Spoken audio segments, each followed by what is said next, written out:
Hello viewers, নমস্কার। Welcome to my back channel Seema's small kitchen. I hope আপনারা সবাই ভালোই আছেন, সুস্থ আছেন। আজ আমি লাউয়ের একটা নিরামিষ রান্না নিয়ে আসছি। বাজারে এখন খুব সুন্দর সুন্দর লাউ পাওয়া যাচ্ছে। লাউ হয়তো আপনারা অনেকভাবেই খেয়ে থাকেন নিরামিষ আমিষ পদ্ধতিতে। আজ আমি সম্পূর্ণ নিরামিষ পদ্ধতিতে একদম মশলা ছাড়া রেসিপি একটা নিয়ে আসছি।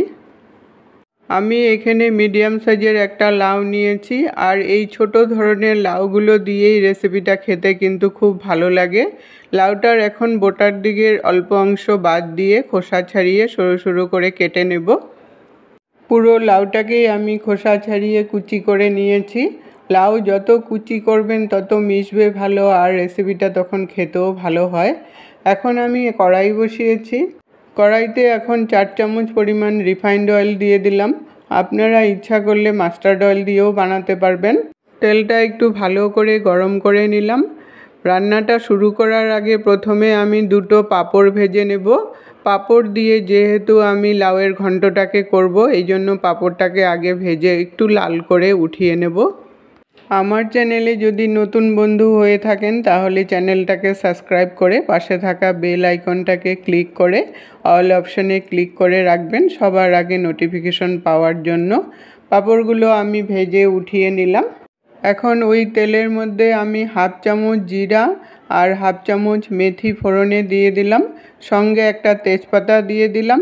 এখন এই ফোড়নটাকে একটু ভাজা করে নেব একটু সময়, যতক্ষণ না গন্ধ চলে আসে সুন্দর একটা। ফোড়নটা আমার ভাজা হয়ে গেছে। এখন 1 চামচ আদা গ্রেট করে নিয়েছি, আদা বাটাটাকে দিয়ে দিলাম। আদাটা দিয়ে একটু সময় লাল হওয়া পর্যন্ত অপেক্ষা করব। লাল হয়ে গেলে একটু সুন্দর গন্ধ চলে আসলে ভাজার, তারপর আমি লাউগুলোকে দিয়ে দিলাম।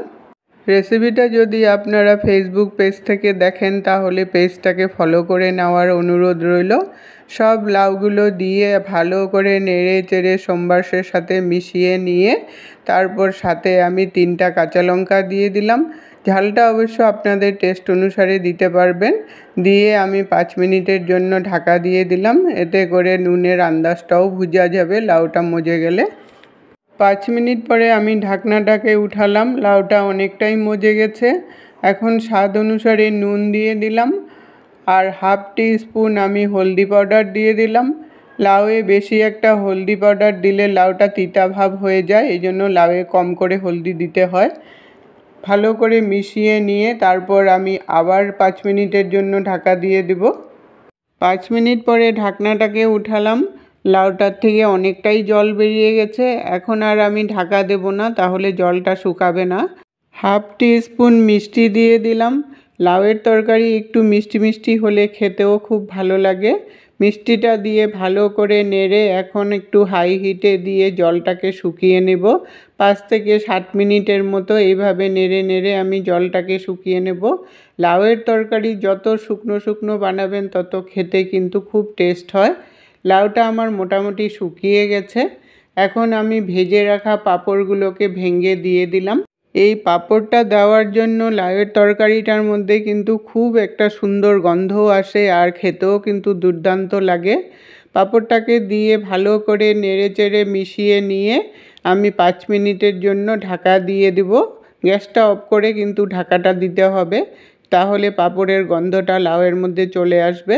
তারপর আমি 5 মিনিট পরে ঢাকনাটাকে উঠিয়ে বেড়ে নিলাম। নিরামিষ দিনে আপনারা বাড়িতে একবার হলেও ট্রাই করে দেখবেন, রেসিপিটা খেতে কিন্তু দুর্দান্ত লাগে। আজকের টিপস, লাউ বেশি সিদ্ধ করলে লাউয়ের মধ্যে একটা টকটক ভাব এসে যায়, এই জন্য লাউ একটু কম সিদ্ধ করতে হয়। এতক্ষণ সঙ্গে থেকে আপনারা বহুমূল্য সময়টি দেওয়ার জন্য থ্যাংক ইউ।